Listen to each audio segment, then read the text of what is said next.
Alors là, les BTS, c'est le moment d'en profiter. J'ai réussi à mettre la main sur l'examen d'algorithmique appliqué pour la session 2020, au U22. Je vous présente le problème, vous allez voir, c'est ultra trivial. Donc, l'énoncé dit, lorsque l'on a une solution à un problème, que ce problème est dit rapidement vérifiable. On verra après ce que c'est dire rapidement vérifiable.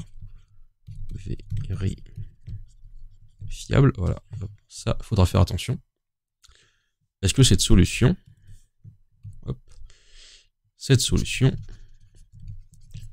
peut-elle être trouvée rapidement? Alors, donc on va voir ce que c'est dire faire quelque chose rapidement. Donc, faire rapidement, ça veut dire faire en un temps polynomial. Alors pour les deux du fond qui ne suivent pas, faire en un temps polynomial, ça veut dire que le temps pour trouver la solution,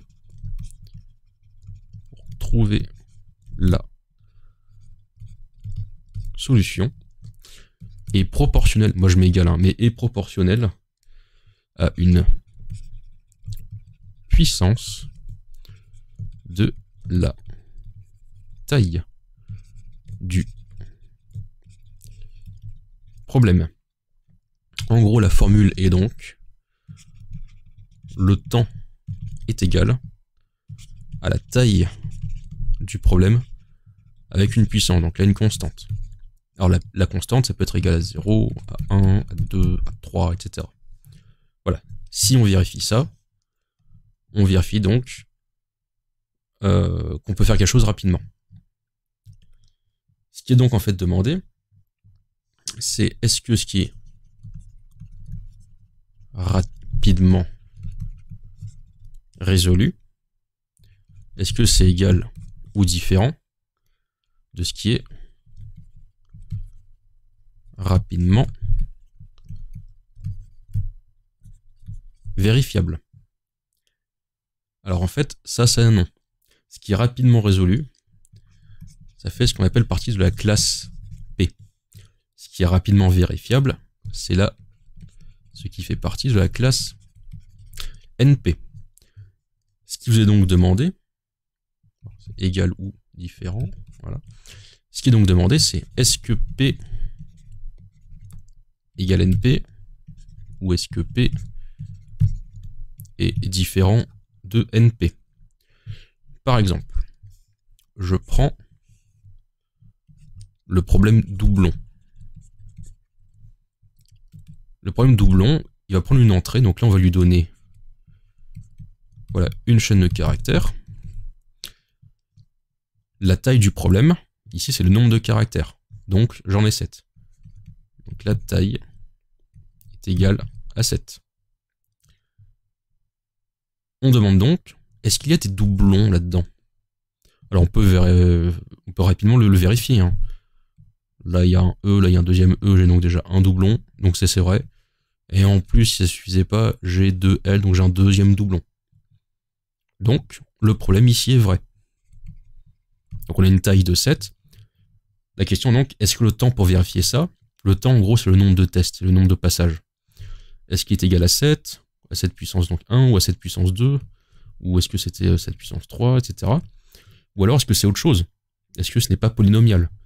Par exemple, 1/2 plus 7, bah voilà, là on perd le côté polynomial parce que ce n'est plus la taille du problème à une puissance. Là il y a des choses qui se rajoutent. Donc ça voilà, c'est juste en gros l'énoncé. Maintenant je vais vous donner l'exercice. L'exercice est donc, j'ai une formule booléenne qui est, alors attendez, il faut bien que je la recopie, ce serait dommage, non x et z ou exclusif y ou non y. Je ferme ça et je ferme ça. Il faut, notre problème ici, il faut que ceci renvoie vrai. Si ça renvoie faux, on a raté le problème. La question est donc, peut-on rapidement vérifier qu'on peut avoir vrai avec ce qui nous est donné ici? Donc on a 3 variables, x, y, z, qu'il faudra donner donc du coup les valeurs vrai ou faux, voilà, pour faire des tests.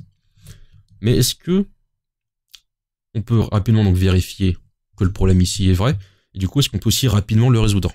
Parce que ça se vérifie rapidement, ça se voit très vite visuellement, mais combien de temps il faudrait pour résoudre ça? Donc je vous rappelle le problème, on vous demande tout simplement, est-ce que P est égal à NP? Voilà. Comme je l'ai dit, c'est vraiment très trivial, vous avez 1 mois et demi, 2 mois devant vous, donc travaillez ça vous fait déjà des points ultra faciles. Et après, bon, il reste quelques autres trucs à réviser, évidemment. Mais voilà, vous avez au moins le sujet que j'ai réussi à faire fuiter. Voilà, j'ai trouvé par chance. Je vous dis donc, eh bien, je l'espère pas la prochaine année. Sinon, c'est-à-dire que vous avez redoublé. Et ça, c'est un coup de pompe dans l'oignon.